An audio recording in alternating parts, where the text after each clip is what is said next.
Mango প্রাণ pudding এখন থেকে সবাই ঘরে বানিয়ে ফেলো, একদম খুবই সহজ। তো আমি আজকে আমি ঘরে বানিয়ে পুডিং ফেলবো রেসিপি। খুব সহজে। তো লাগবে আমার একটা কাঁচা আম আর দুইটা পাকা আম। তো এই দুইটা পাকা আম নিয়ে নিলাম আর একটা কাঁচা। তো তোমরা বলতে পারো যে একই রকম দেখতে সবুজ, তো তোমাদের আমি দেখিয়ে দিলাম আসলে কেমন। একদম দুইটা একদম টকা পেকে গেল আর একটা কাঁচা। এটা একদমই টক, খাওয়া যায় না এই আমগুলা। আমি আসলে জানি না এই আমের নাম কি। এই আমগুলা একদম মজলে মিষ্টি আর একটু কাঁচা থাকলে টক, খাওয়া যায় না।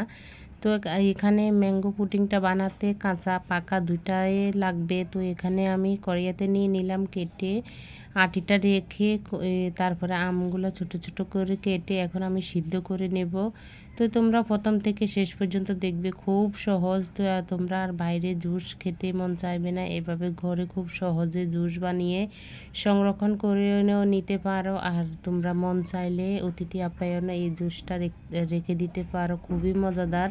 তো আমার ঘরে তো আমরা সবাই জুস খেতে খুবই পছন্দ করি। এই প্রাণ পুডিং যে জুসগুলো পাওয়া যায় ওগুলো আমার মাঝে মাঝে আনা হতো। তো এখন আমি ঘরেই আজকে বানিয়ে নিতেছি, খুবই সহজ। আমার কাছে যেহেতু আমার মিষ্টি আম আছে, টক মিষ্টি দুটোই আছে, তো সেজন্য আমি ঘরে আজকে বানিয়ে নেব। তো এই যে আম সিদ্ধ হয়ে গেছে, আমি নেমে একদম ঠান্ডা করে নিতে হবে। ঠান্ডা করে প্যানের তলে আমি 2-3 ঘন্টা রেখে দিলাম। তো এই 2-3 ঘন্টা রেখে দেওয়ার পরে একদম ঠান্ডা হয়ে গেছে। তো এখন ব্লেন্ডার করে নেব। তো ওই ফাঁকে আমি চিনির শিরাটা করে নিলাম। চিনি এখানে আমি 1.5 বাটি চিনি নিলাম আর 1.5 বাটির জন্য 1.5 বাটি 2 বাটি আমি জল দিয়ে চিনির শিরাটা আমি করে নিলাম। চিনির শিরা ঠান্ডা হবে, আমি চুলা বন্ধ করে দিলাম। তো এখন এই জুসটা করে নেব, ব্লেন্ডার করে নিলাম। একদম খুবই স্মুথভাবে ব্লেন্ডার করতে হবে, যেহেতু একটু গোটা গোটা না থাকে। আর যদি একটু গোটা গোটা বোঝা যায়, তোমাদের যদি একটু গোটা গোটা লাগে তাহলে ছাঁকনি দিয়ে একটু ছেঁকে নেবে। হ্যাঁ, আমি এখানে ছাঁকনি দিয়ে ছেঁকে নেই, কারণ একদমই নরম আর সিদ্ধ খুব ভালোভাবে হয়েছে, খুব সুন্দরভাবে হয়েছে। তো চামচ দিয়ে খুব ভালোভাবে আমি মিশিয়ে নেব।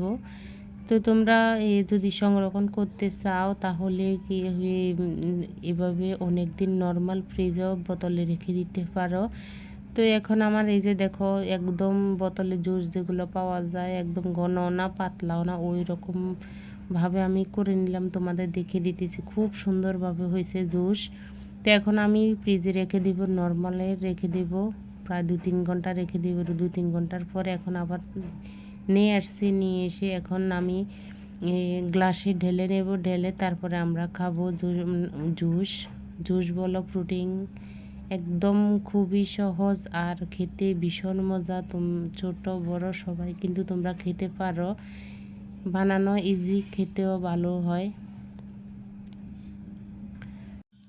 তো আজকে আমার প্রাণ পুডিং রেসিপি তোমাদের কেমন লাগলো অবশ্যই জানাবে বন্ধুরা। যদি একটু ভালো লাগে তাহলে লাইক কমেন্ট শেয়ার করতে ভুলবে না। তো আজকের মতন ভিডিও পর্যন্ত টাটা।